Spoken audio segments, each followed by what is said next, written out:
we would say that there are clear verses in the Bible, like for example, we point to Isaiah 42:11, where there indicates a new prophet that's going to come. And in fact, Isaiah 42:11 in particular is extremely important because it even specifies the region. It says it will be sent to the people of Kedar. And the people of Kedar, as in Genesis, Kedar was the son of Ishmael, and basically from him is the lineage of Muhammad, or the Arabs, if you like. Okay, if we read from verse 10, sing to the Lord a new song, and his praise from the ends of the earth. You who go down to the sea and all that is in it, you coastlands and you inhabitants of them.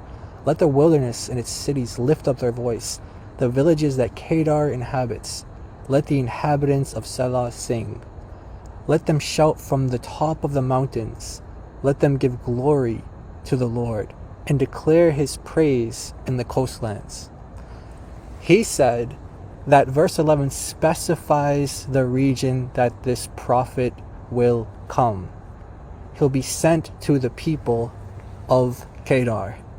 And then he says that these are the people from whom this prophet receives their lineage. Let's take his logic and apply it starting in verse 10, when it says the ends of the earth, the sea. When it says the ends of the earth and the sea, does that mean that he gets his lineage from the ends of the earth? Does he get his lineage from the sea? Is he a sea person? Coastlands, does he get his lineage from the coastlands? The wilderness, does he get his lineage from the wilderness? Cities, does he get his lineage from the cities? Mountains, does he get his lineage from the mountains? And again, coastlands. What this is saying is that the servant of the Lord, who is the Messiah, an Israelite, not an Ishmaelite. It never says that he's an Ishmaelite or he's coming from Kedar or he's specifically going to the region of Kedar. No. What it's saying is that the salvation, the gospel, will reach Kedar. It will reach Selah. It will reach the ends of the earth. It will reach the sea. It will reach the coastlands. It will reach the mountains. It will reach all over. God's salvation, his love for all people, will reach all the ends of the earth. This nowhere states that the servant of the Lord is going to be a prophet that's sent to Kedar from Kedar, insinuating that it's Muhammad. Isaiah 42 never once says that the servant of the Lord is any other than an Israelite.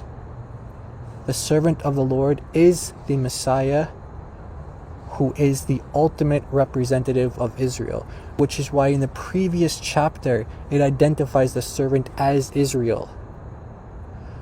Throughout the book of Isaiah, you'll see over and over again the servant can be called Israel, it can be called Jacob, and then it can be called someone within Israel. The servant is the Messiah, not an Ishmaelite. Now, let's go to another clip. And let's examine his logic and what he says about the Torah and the gospel being corrupt. He just finished stating that the gospel is corrupt, and then he makes this statement. It's corruption. So what we believe is that what happens is with these books, you've had basically corruption happen to them. So we don't know what is part of that book and what is not part of that book. We don't know exactly what Jesus said and what isn't, because there is no clear chain of narration back to Jesus Christ. So he's saying that there's no chain of narration back to Jesus Christ. He doesn't know what is authentic and what's not authentic. Okay, if that's your standard for determining the truthfulness of a book, then please give us your chain of narration for the prophet Isaiah. Where is your chain of narration from Isaiah till today, this chain of narration that tells you that Isaiah 42 is a prophecy of Muhammad? Where is this chain that you can point us to for Isaiah? Obviously, he can't do that. And he's telling us that these books are corrupt, but yet there's prophecy in them.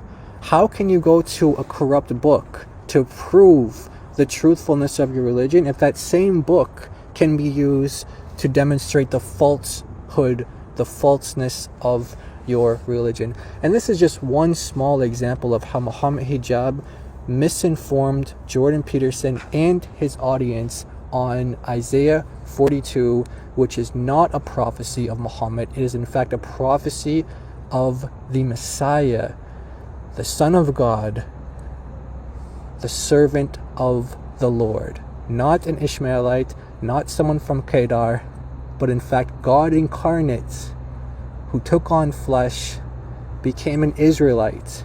He is the true servant of the Lord.